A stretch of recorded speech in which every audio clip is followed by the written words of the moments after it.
जय बजरंगबली। कुंभ राशि वाले बंधुओं, स्वागत है आप सभी का आपके अपने चैनल हनुमान ज्योतिष में। बंधुओं, नवरात्रि के आखिरी दिन कुत्ते को खिला देना यह एक छोटी सी चीज। बंधुओं, यह एक आखिरी मौका है, इसे हाथ से मत जाने देना। इसका आध्यात्मिक और वैदिक महत्व बहुत ज्यादा है। यदि आप नवरात्रि में आखिरी दिन कुत्ते को यह एक छोटी सी चीज खिला देते हैं तो माता रानी आपसे बहुत ज्यादा प्रसन्न हो जाएंगी, और जब माता रानी प्रसन्न हो जाएंगी तो आपके जीवन की समस्त बाधाओं को समाप्त कर देंगी। तो बंधुओं, नवरात्रि के आखिरी दिन कुत्ते को यह एक छोटी सी चीज खिलाना बिल्कुल ना भूलें।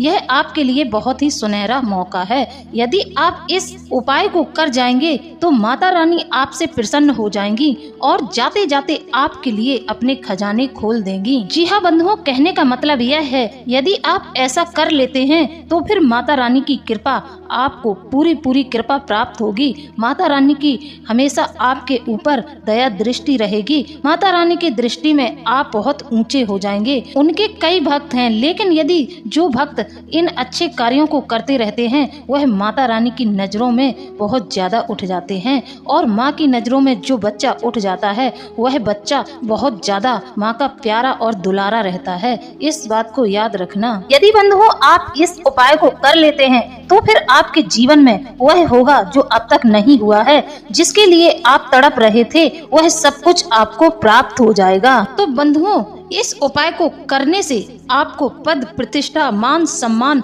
और ढेरों खुशियां प्राप्त होंगी। बंधुओं, इस बात में कोई संदेह नहीं है, यह वैदिक उपाय है।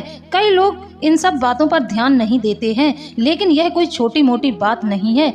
इसका वेदों और शास्त्रों में भी वर्णन है। याद रखना बंधुओं, जिस पर कृपा माँ की होती है उस पर कृपा सब कोई करता है। जिस पर कृपा माँ की नहीं होती है, जो अपनी माँ का प्यारा नहीं होता है, वह बच्चा फिर किसी का प्यारा नहीं होता है। तो बंधुओं, इस बात का आप हमेशा ध्यान रखें। यदि आप माता को प्रसन्न करना चाहते हैं तो आपको अपनी माँ को भी प्रसन्न करना होगा। यदि आप माता की पूजा करते हैं और आपका अपनी माँ के साथ संबंध अच्छा नहीं है, माँ मतलब जिसने तुम्हें जन्म दिया है, यदि आप उनके प्रति अपना व्यवहार अच्छा नहीं रखते हैं तो फिर आप यह गलती से भी न सोच लेना कि माँ की कृपा आपको प्राप्त हो रही है। आपकी पूजा सफल ही नहीं हो सकती है। जिस माँ का अपने बेटे के ऊपर हाथ न हो उस बेटे की कभी भी पूजा सफल नहीं हो सकती है। देवी की पूजा तभी सफल होती है जब उसकी माँ अपने बेटे के ऊपर प्यार का हाथ रख दे। जब आपकी माँ आपको प्रेम करेंगी तभी आपको इस जगत की माँ, जगत जननी माँ जगदम्बा का आशीर्वाद मिलेगा। तभी आपको माँ जगदम्बा की कृपा प्राप्त होगी। यदि आपके अपनी माँ के साथ संबंध अच्छे नहीं हैं, आप अपनी माँ के साथ अच्छा व्यवहार नहीं रखते हैं, तो आप किसी भी देवी को प्रसन्न नहीं कर सकते हैं। किसी भी देव शक्ति का आश्रय आपको नहीं मिलेगा। कोई भी देवी देवता आपके सहाय नहीं होंगे। इस बात का ध्यान रखना। तो सबसे पहले तो आप अपने माता पिता को प्रसन्न रखें, उनकी सेवा करें, जिससे कि उनका आशीर्वाद आपको प्राप्त हो। यदि उनका आशीर्वाद आपको मिल रहा है, वह आपसे प्रसन्न है, उनकी आत्मा में आपके प्रति कोई गिलानी नहीं है, आपके प्रति कोई दोष नहीं है, तो फिर आपकी हर एक पूजा कामयाब होगी। आप कोई सा भी अनुष्ठान करेंगे, आपके सारे अनुष्ठान विधि पूर्वक पूरे होंगे, उनमें कोई विघ्न नहीं आएगा। आप जिस कार्य में हाथ डालेंगे उस कार्य में आपको सफलता मिलेगी। यह बहुत बड़ा मूल मंत्र है, यह बहुत बड़ा शक्तिशाली मंत्र है।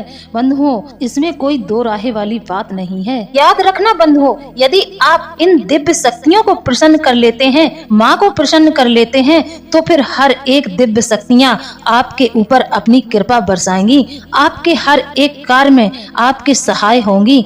आप जिस कार्य को करेंगे उसमें उनका आश्रय आपको जरूर मिलेगा। उनकी शक्ति, उनकी ऊर्जाएं और वह आपका मार्गदर्शन आगे होकर करेंगे। इसके आपको अनुभव भी अपने जीवन में दिखाई देंगे। तो बंधुओं, इस प्रयोग को करने से आपके जीवन की कोई भी समस्या हो, ऐसी कोई समस्या ही नहीं है जिसका अंत न हो। बंधुओं, इस एक उपाय के करने से आपके जीवन की कई प्रकार की समस्याएं समाप्त हो जाएंगी। जैसे कि पति पत्नी में झगड़े होते हैं, उनमें अलगाव हो गया है, तो यदि आप इस उपाय को करेंगे तो आपके आपस में प्रेम हो जाएगा। पति पत्नी प्रेम से एक साथ रहने लगेंगे। आज के समय में यह बहुत बड़ी समस्या बन चुकी है। कई घर बर्बाद हो चुके हैं, कई घर टूट चुके हैं। लेकिन बंधुओं, सोचने वाली बात यह है कि कोई इन सब बातों पर ध्यान नहीं देता है। आज भी कई लोग ऐसे होंगे जो वीडियो सुनकर पीछे से यही कहते होंगे कि यह सब बकवास है। जी नहीं, जो लोग मानते हैं, जो विश्वास करते हैं, उनका विश्वास फलित जरूर होता है, 100% फलित होता है। मेरे जीवन में भी कभी मुसीबतें आई हैं और मैंने तो हमेशा ईश्वर का ही सहारा लिया है और ईश्वर हमारे खूब सहाय हुए हैं। कदम कदम पर उन्होंने अपने होने का प्रमाण दिया है। तो बंधुओं, विश्वास को बना कर रखें और माता रानी की सेवा में लगे रहें। जैसे कि बंधुओं, आप अपने काम धंधे की चिंताओं में बहुत ज्यादा डूबे रहते हैं, आपका काम धंधा ठीक नहीं चल रहा है या फिर आपको नुकसान हो रहा है, तो आपको इस उपाय के करने से बहुत ज्यादा लाभ होगा। हमने आपको बताया है कि आपकी कैसी भी समस्या हो, सभी समस्याओं का समाधान माता रानी की कृपा से होने लगेगा। हम फिर से आप लोगों से कहते हैं कि यह आप लोगों के लिए आखिरी मौका है, इसे हाथ से मत जाने देना।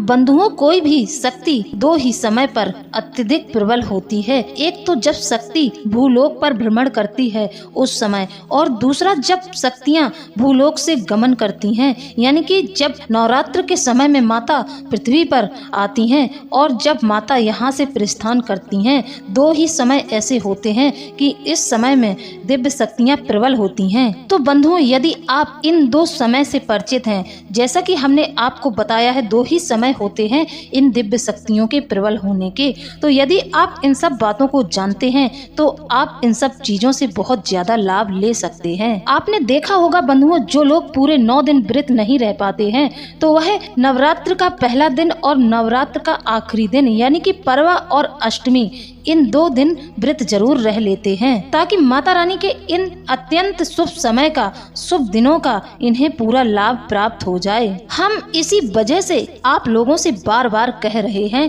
कि आप लोग इस मौके को हाथ से मत जाने देना। इस समय में यह एक छोटी सी चीज आप कुत्ते को खिलाकर देखिए, आप पहले दिन से ही यह पाएंगे कि आपके जीवन में शुभ घटनाएं होनी शुरू हो गईं।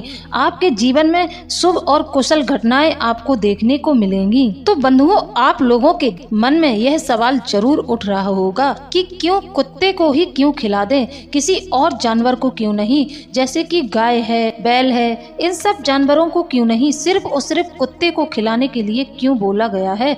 क्योंकि यह पुराणों में वर्णन है, यह वैदिक और पौराणिक परंपरा है। तो बंधुओं, यदि आप इस प्रयोग को करते हैं तो आपको बहुत ज्यादा खुशियां प्राप्त होंगी। दिन प्रतिदिन आपके जीवन में खुशियां बढ़ती चली जाएंगी और आप लोगों को वह सब कुछ मिल जाएगा जिसके लिए आप लंबे समय से इंतजार कर रहे थे।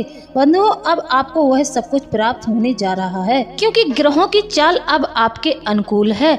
आपके ग्रह नक्षत्र इस समय बहुत अच्छे चल रहे हैं। तो इसी बात से आप लोग खुश हो जाइए और अपने मन में किसी भी बात की शंका मत भरिए। यह उपाय आप लोगों को नवरात्रि के अंतिम दिन जरूर करना है। यह आपके लिए बहुत ज्यादा लाभदायक रहेगा। तो बंधुओं, यदि आप हमारे वीडियो के माध्यम से अपने जीवन में नए नए उपाय, नए नए प्रयोगों को आजमाते रहेंगे तो फिर आपके जीवन में कभी कोई समस्या ही नहीं आएगी। तो बंधुओं, जैसा कि हमने आपको बताया, यदि दिव्य शक्तियाँ आपसे प्रसन्न हो जाएं तो आपको रातों रात बहुत कुछ दे सकती हैं। और तो और बंधुओं, यदि आपसे दिव्य शक्तियाँ नाराज होकर चली जाएं तो कोई राजा भी भिखारी बन सकता है। जी हाँ बंधुओं, सबसे पहले तो आपको यह प्रयोग करना है। जैसे कि कई ऐसे भक्त होंगे जो माता रानी की साधना इन दिनों कर रहे होंगे, माता रानी के लिए जब तक कर रहे होंगे, जिनको माँ चुनती हैं उनसे माँ अपने आप ही यह सब करवा लेती हैं। यदि आपका मन अचानक से किसी कार्य को आप करते थे जो कार्य आपको बिल्कुल भी पसंद नहीं था, तो ऐसे में यदि आपको कोई ऐसा कार्य मिल जाए और आपकी किस्मत रातों रात ही पलट जाए, आपके जीवन में ढेरों खुशियां आ जाएं, आपके जीवन में किसी भी तरह की कोई कमी न रहे और माँ की कृपा आप पर सदैव के लिए बनी रहे। तो बंधुओं, यदि दिव्य शक्तियाँ किसी को देना शुरू कर दें तो भिखारी को भी रातों रात करोड़पति बना देती मिलती हैं। जी हाँ बंधुओं, आपने सही सुना। यह दिव्य ऊर्जाएं जो होती हैं, यदि देने पर आ जाएं तो व्यक्ति को इतना देती चली जाती है कि व्यक्ति संभाल तक नहीं पाता है। लेकिन बंधुओं, आप लोगों के जीवन में चमत्कार तभी होगा जब आप पूरे सच्चे हृदय से, सच्चे मन से इस दिव्य उपाय को करेंगे, वरना कोई आपके जीवन में चमत्कार बमत्कार होने वाला नहीं है। आप फिर ऐसे ही घूमते रहें। जी हाँ बंधुओं, अब ध्यान से सुनिए। सबसे पहला कार्य, आपने जो नवरात्रि के समय में विशेष क्रियाएं की हैं, जैसे कि कई लोग कई हजार तक जाप करते हैं, मंत्र जाप करते हैं, अनुष्ठान करते हैं, उनके जीवन में परिवर्तन होना अति आवश्यक है। नवरात्रि के अंतिम दिन आप लोगों को क्या करना है, इस बात का ख्याल अपने दिमाग में जरूर रखें, कहीं ऐसा न हो। तो बंधुओं, यदि माता रानी की पूर्ण कृपा चाहिए तो आप लोगों को यह उपाय जरूर करना होगा। इसी के साथ बंधुओं, कुछ ऐसे और कार्य हैं जिन्हें आप लोगों को इस नवरात्रि के दौरान जरूर करना चाहिए। माता रानी की कृपा आपको प्राप्त होगी। तो बंधुओं, आप लोग अपने जीवन में खुशियां लाने के लिए कई प्रकार के प्रयास कर रहे हैं, लेकिन होता उल्टा है। आपको अपनी खुशियों का कभी भी लाभ नहीं मिलता। इसी के साथ बंधुओं, हम आपको कुछ और छोटे छोटे उपाय बताएंगे। यदि आप हमारे कहे अनुसार इन उपायों को करते रहे तो निश्चित तौर पर आपके जीवन में परिवर्तन आ जाएगा, आपके जीवन में खुशियां आ जाएंगी। जैसे कि बंधुओं, अभी आपके जीवन में कोई भी समस्या चल रही हो, चाहे वह कैसी भी समस्या हो, आपके जीवन में बाधाएं बार बार आ रही हैं, आप बहुत ज्यादा कर्ज में डूब गए हैं, आपके ऊपर भयंकर कर्ज हो गया है। हर एक चीज को, यह एक छोटी सी चीज यदि आप कुत्ते को नवरात्रि के आखिरी दिन खिला देते हैं तो घर में सुख समृद्धि आएगी, किसी भी प्रकार का कोई संकट नहीं आएगा। बंधुओं, यदि दिव्य शक्तियों का आशीर्वाद आपको प्राप्त हो जाए तो कोई भी भिखारी रातों रात राजा बन जाता है। इसी के साथ बंधुओं, जैसा अभी आपका जीवन चल रहा है, आपके जीवन में छोटी मोटी परेशानियां बनी रहती हैं, जैसे कि घर का कोई सदस्य बार बार बीमार होता है और डॉक्टर के पास ले जाने के बावजूद भी उसको कोई बीमारी नहीं निकलती है, लेकिन वह प्रतिदिन बीमार रहता है। तो इस एक चीज की वजह से यदि आपने इस एक चीज को कुत्ते को खिला दिया, आपके जीवन में चमत्कार हो जाएगा। मानो कि आपके जीवन में सुख समृद्धि के द्वार खुल जाएंगे। इससे पहले बंधुओं, जो आप लोगों ने पूजा अर्चनाएं, कई प्रकार की पूजा पाठ होती हैं जो लोग नवरात्रि के दौरान करते हैं, तो कई प्रकार के पूजा सामग्री का इस्तेमाल करते हैं। जब पूजा समाप्त हो जाती है तो मंदिर में भगवान के ऊपर चढ़े हुए पुष्प, जली हुई दीपक की बाती, इस तरह के निर्माल्य निकलते हैं। तो यदि आप इस निर्माल्य को तुरंत की तुरंत नहीं हटाते हैं, आप इन वस्तुओं को एक किसी डब्बे में संभाल कर रखते हैं, तो बंधुओं, नवरात्रि समाप्त होने से पहले ही आप अपने पूजा घर से इस निर्माल्य को हटा दें। कहने का मतलब यह है कि आप अपने पूजा घर में किसी भी निर्माल्य को एकत्रित ना करें। किसी एक पॉलीथिन के बैग में इन सब चीजों को भरिए और फिर ले जाकर नदी में विसर्जित कर दीजिए। बंधुओं, याद रखना, जब कोई पूजा सामग्री से आप पूजा पूर्ण कर लेते हैं तो पूजा पूर्ण होने के बाद जो निर्माल्य हुई सामग्री पड़ी रहती है उसमें बिल्कुल भी दिव्य शक्तियों का वास नहीं होता है। यदि आप उसको अपने पूजा घर में पड़ी छोड़ देते हैं या फिर आप महीनों तक, जैसे कि कई लोग हवन करते हैं, तो हवन में जो अग्नि जलती है उसकी जो राख निकलती है, जो भभूति निकलती है, उसको लोग एक जगह एक पॉलीथिन के बैग में इकट्ठा करते रहते हैं। जी नहीं बंधुओं, इसको तुरंत पौधे में डाल देना चाहिए, नहीं तो इसमें बहुत ज्यादा नकारात्मक शक्तियां पनपने लगती हैं और आपको अपनी पूजा के उल्टे परिणाम देखने को मिलते हैं। फिर लोग कहते हैं कि हम जितनी ज्यादा पूजा कर रहे हैं उतनी ही भगवान हमारे जीवन में, देवी देवता हमारे जीवन में परेशानियां भेज देते हैं।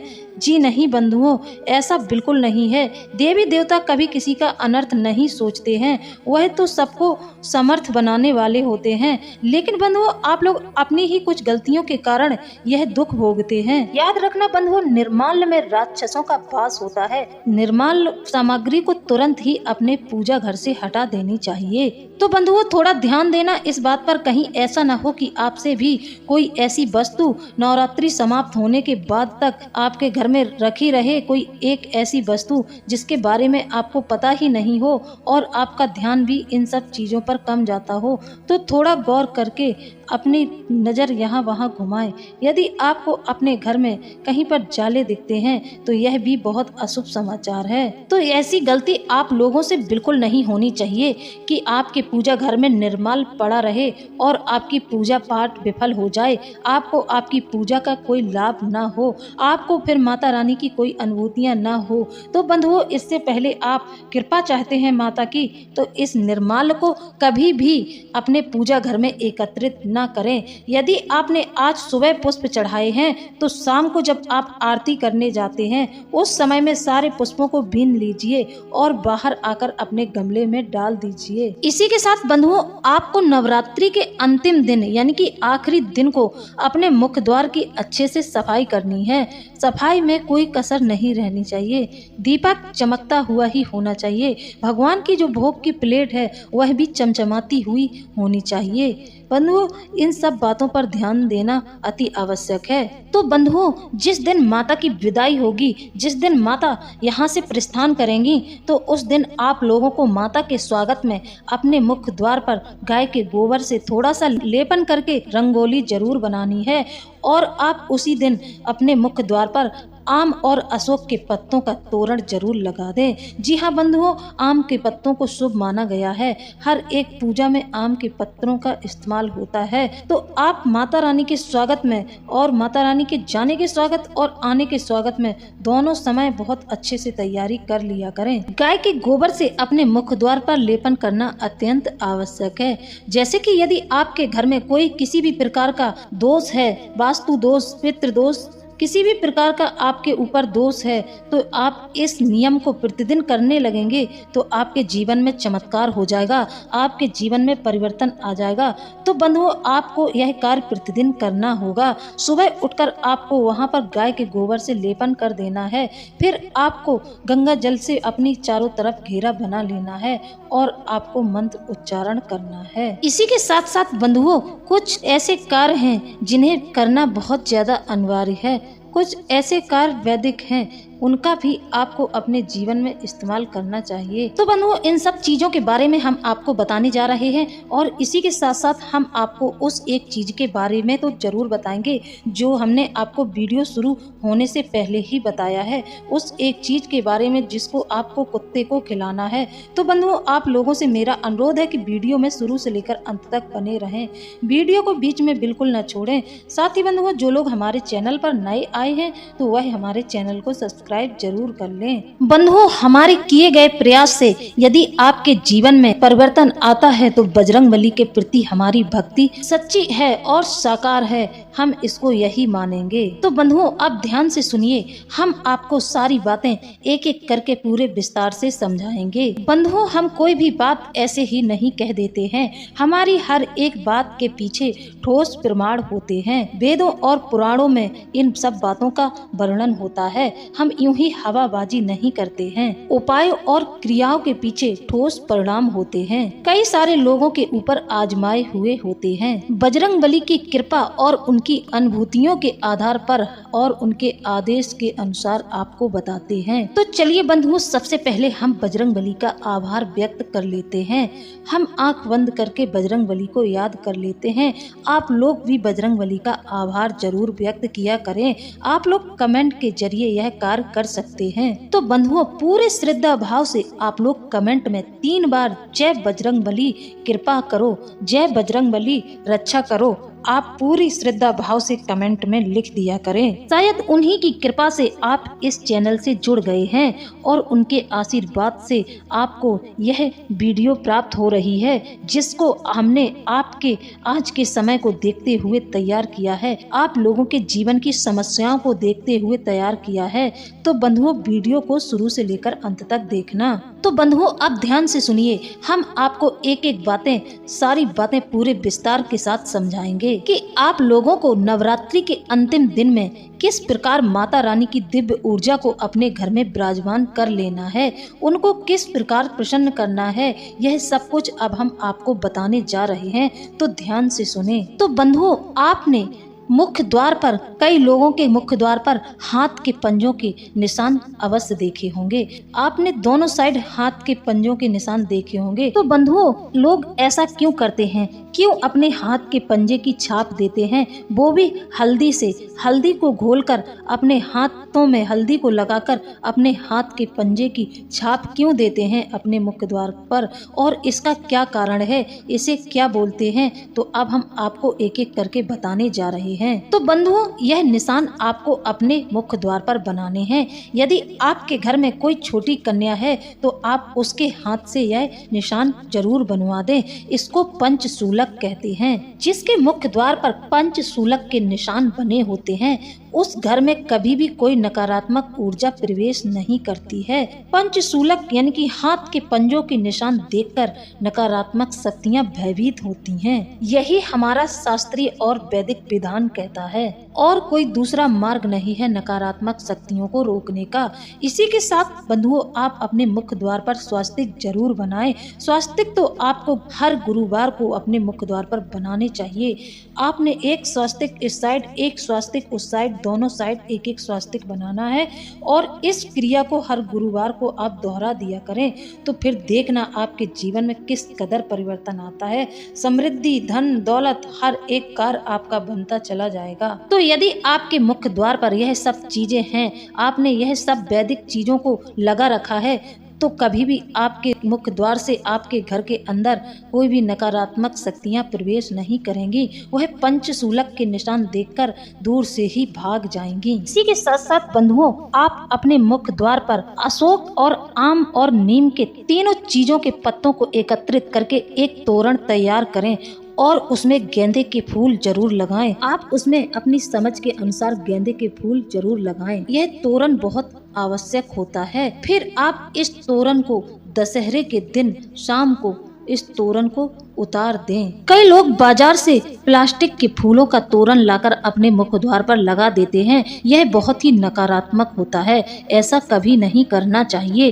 तोरण हमेशा आम, नीम और अशोक के पत्तों से ही बनानी चाहिए, और उसमें सगुन के तौर पर कुछ फूलों को भी लगाना चाहिए। अब तीसरा कार्य आपको यह करना है कि आपको अपने मुख्य द्वार पर कलश का स्थापन जरूर करना है। तो बंधुओं, आपने देखा होगा कि जब भी आपके घर में कोई मेहमान आता है तो सबसे पहले उसका स्वागत पानी से ही किया जाता है। तो बंधुओं, इसी प्रकार जब हम किसी दिव्य शक्ति को चाहते हैं, उसकी कृपा चाहते हैं, उसकी ऊर्जाएं अपने घर में हमेशा के लिए महसूस करना चाहते हैं, यह कलश उस दिव्य शक्ति के स्वागत के लिए होता है।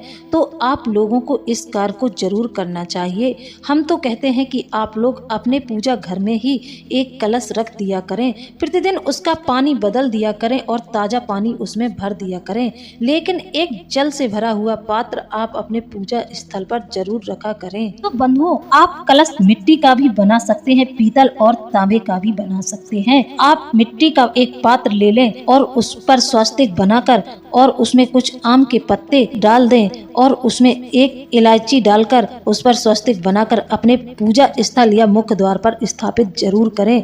बंधुओं, मुख्य द्वार पर यदि आप इसको स्थापित नहीं कर सकते हैं तो आप अपने पूजा स्थल पर जरूर करें। पूजा घर में एक कलश हमेशा रखें, और आपको उन स्वास्तिक पर एक एक बिंदी लगानी है और उस पर थोड़े से काले तिल भी लगा देंगे। यह बहुत ही अनिवार्य क्रिया है, आप लोगों को ध्यान से सुनना है। इसके बाद उस पर एक ढक्कन ढक देना है और उस लोटे के मुख के ऊपर 7 बार आपको रोली लपेट देना है। आपने कलश के ऊपर जो कटोरी या प्लेट ढकी है उसमें आपको थोड़े से गेहूं भर देना है और उसी प्लेट में आपको एक घी का दीपक जलाकर रख देना है। वहाँ पर आप सुबह के समय ही उस कलश के ऊपर एक अच्छा सा दीपक जला दें। दीपक ऐसा बनाएं कि वह 10वीं तक जलता रहे। 9वीं को आप यह क्रिया करेंगे और 10वीं के दिन तक यह दीपक आपका जलता रहना चाहिए। ऐसा करने से आपके जीवन में सुख समृद्धि आती है। इससे दिव्य शक्तियाँ बहुत जल्दी आकर्षित होती हैं। इसी के साथ आपको प्रतिदिन शाम को अपनी कुलदेवी के नाम का एक घी का दीपक अपने मुख्य द्वार पर जरूर रखना है। और एक बात बंधुओं, यह बहुत ही महत्वपूर्ण बात है, इसे जरा ध्यान से सुने। बंधुओं, यदि आपने जवारे बोए हैं, कई लोग जवारे या खप्पर बो लेते हैं, खप्पर में जवारे बो देते हैं, तो नवमी के दिन या फिर अष्टमी के दिन उन जवारों को विसर्जित करते हैं। लोग जब जवारे लेकर जाते हैं तो जिस जगह पर जवारे आपने बोए थे उस जगह पर आपको एक चौक तुरंत पूर देना है और एक बड़ा सा दीपक उस जगह पर, जिस जगह से आपने जवारे उठाए हैं उस जगह पर एक बड़ा सा दीपक जलाकर रखना है ताकि वह पूरे दिन जलता रहे, वहां पर बिल्कुल भी सूना ना हो। साथ ही यदि आप घर खाली करके मंदिर जा रहे हैं, जवारों को विसर्जित करने जा रहे हैं, तो आपको अपना घर बिल्कुल भी सूना नहीं छोड़ना है। कहने का मतलब यह है जिस जगह पर ज्वारे आपने बोए थे उस स्थान को सूना बिल्कुल नहीं छोड़ना है। कई लोग यही गलती करते हैं कि ज्वारे लेकर मंदिर चले जाते हैं और घर में ताला लगाकर चले जाते हैं। इस प्रकार की गलती से व्यक्ति के जीवन में कभी कोई परिवर्तन नहीं आता है। तो बंधुओं, उस दिन आप ज्वारे विसर्जन के लिए वहां से हटाएं, यानी कि अपने पूजा स्थल से हटाएं, तो वहां पर घर के किसी एक सदस्य को जरूर बैठना चाहिए। उस दिन अपने पूजा स्थल को बिल्कुल भी खाली नहीं छोड़ना चाहिए। कई लोग यही गलती करते हैं, जब आप माता के दिवाले को खाली और सूना करके बाहर चले जाते हैं तो आप यह सबसे बड़ी गलती करते हैं। उसी क्षण में आपके घर में कोई न कोई नकारात्मक शक्ति आकर प्रवेश कर जाती है, उस स्थान पर आकर बैठ जाती है और वहां से वह आपके घर से बलशाली होने लगती है। फिर आपको अपनी पूजा का कोई भी शुभ परिणाम देखने को नहीं मिलता है और उल्टा आपके जीवन में नकारात्मक प्रभाव आपको देखने को मिलते हैं और परेशानियां आने लगती हैं। लोग कहते हैं कि हमने तो पूजा पाठ इतने अच्छे से की है, फिर भी मेरे साथ यह दुर्घटना कैसे घट गई। तो यह इसी गलती का नतीजा है। यह हमेशा लोग इसी गलती को करते हैं और तुरंत ही उनके जीवन में इसके गलत परिणाम देखने को मिलते हैं। आपने देखा होगा कि उस घर में माता की पूजा हो रही है, ज्वारे भी बोए गए हैं और ज्वारे विसर्जन के अगले दिन ही उनके जीवन में कोई ना कोई ऐसी घटना घटित हो जाएगी कि आप फिर देवी देवताओं को दोष देंगे, लेकिन दोष देवी देवताओं का नहीं है, आप लोगों का ही है। आप लोग जरा भी इन सब बातों पर ध्यान नहीं देते हैं। कम से कम 9वीं से लेकर 10वीं तक वहाँ पर दीपक कंटिन्यू जलना चाहिए और वहाँ एक कोई ना कोई लोहे का धारदार हथियार भी रखा रहना चाहिए। आपने गांव में देखा होगा जहां ज्वारे बोए जाते थे वहां पर हमेशा आग रखी जाती थी। उस कमरे के मुख्य द्वार पर, पूजा घर के मुख्य द्वार पर एक कंडा हमेशा जलता रहता था, वहां पर बिल्कुल भी सूना नहीं छोड़ा जाता था। तो बंधुओं, इस गलती को करने से बचे, नहीं तो आपके जीवन में बहुत भयानक परिणाम आपको देखने को मिलेंगे।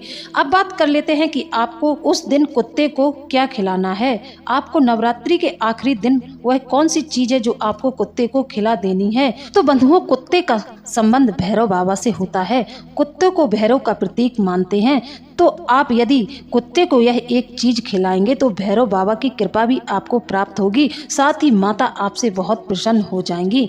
जब आप माँ की पूजा करने के बाद भैरव बाबा की पूजा करते हैं तभी आपकी पूजा पूरी मानी जाती है। यदि आप ऐसा नहीं करते हैं तो आपकी पूजा अधूरी है। किसी भी दिव्य शक्ति की आप पूजा करते हैं और भैरव की पूजा नहीं करते हैं तो वह पूजा आपकी अधूरी है, उसका आपको कोई फल प्राप्त होने वाला नहीं है। तो बंधुओं, अब बात कर लेते हैं कि कुत्ते को उस दिन आपको क्या खिलाना है। आपको एक मीठी रोटी बनानी है। जी हाँ बंधुओं, आपको एक रोटी बनानी है, वो भी गुड़ से बनानी है और उसमें आपको 2 लौंगे दबा देनी है। 2 लौंगे लगा के और उसी दिन शाम को कुत्ते को चुपचाप से खिला देनी है। ऐसा करते हुए आपको कोई देखे ना और टोके ना। कुत्ते को यह मीठी रोटी खिलाने के बाद उसके ऊपर प्यार से हाथ जरूर सहलाएं और फिर आप ऐसा करके अपने घर में वापस आ जाएं।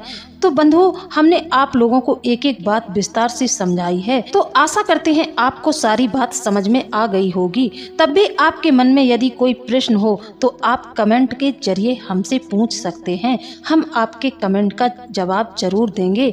इसी के साथ अब वीडियो को हम विराम देते हैं, मिलते हैं अगले ज्ञानवर्धक वीडियो में। तब तक के लिए आप अपना ख्याल रखें, स्वस्थ रहें और हंसते मुस्कुराते रहें। जय बजरंगबली, जय बाबा भोलेनाथ। धन्यवाद।